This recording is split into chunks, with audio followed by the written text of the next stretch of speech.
I've talked about The Knitting Spy here, and on various other platforms a lot. And Pippa Latour's book helped me fall in love with her story and educated me on the SOE program for World War II. The SOE, or Special Operations Executives Program, was founded by Churchill and had dropped Pippa Latour into Nazi-occupied France in 1944. There were quite a few SOEs, though, and one of them was Irish. Maureen Patricia O'Sullivan, called Patty. It looks like she used it with a D and not a T, but I don't know. She was born in Dublin before being sent off to live with her aunt in Belgium, and this would be helpful for her SOE training because she learned to speak fluent French. And you'll never guess, she spent some of her schooling in Bruges. In Bruges! What is it with the Irish in Bruges, huh? Her schooling would also take place in Dublin, Brussels, and in Paris. And this was helpful because it gave her French, English, Dutch, and Flemish, and even a bit of working German. And even though she had the option to stay in neutral Ireland for World War II, in 1941 she signed up for the WWII, and in 1943 she was in training for her SOE program. In training, it was said that she was held to be stubborn and undisciplined, with an ungovernable temper and no team spirit. So she went into wireless training, where her mission would be to observe and report in Nazi-occupied France, to report on locations, activities, and numbers of Nazi soldiers. In 1944, she was dropped in Limoges,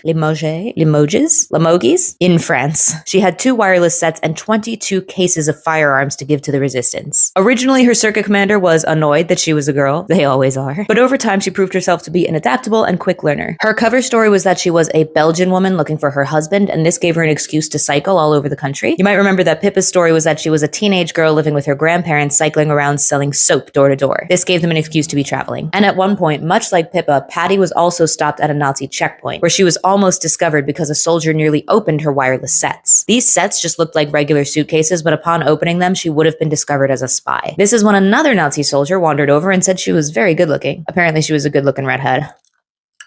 Look, I know I'm not allowed to play her in a movie, but a girl can dream. Patty, quick on her feet, said that her mother was German, and she arranged to go on a date with the soldier the next day. She spent 6 months in France undercover, and when the war was over, she moved to Burma, had 2 children, and then moved to England to raise them. But in 1950, she disappeared from the public record. I'd like to think that she lived a quiet, happy life away from any reminders of war and France. But who's to say? Sláinte, Patty.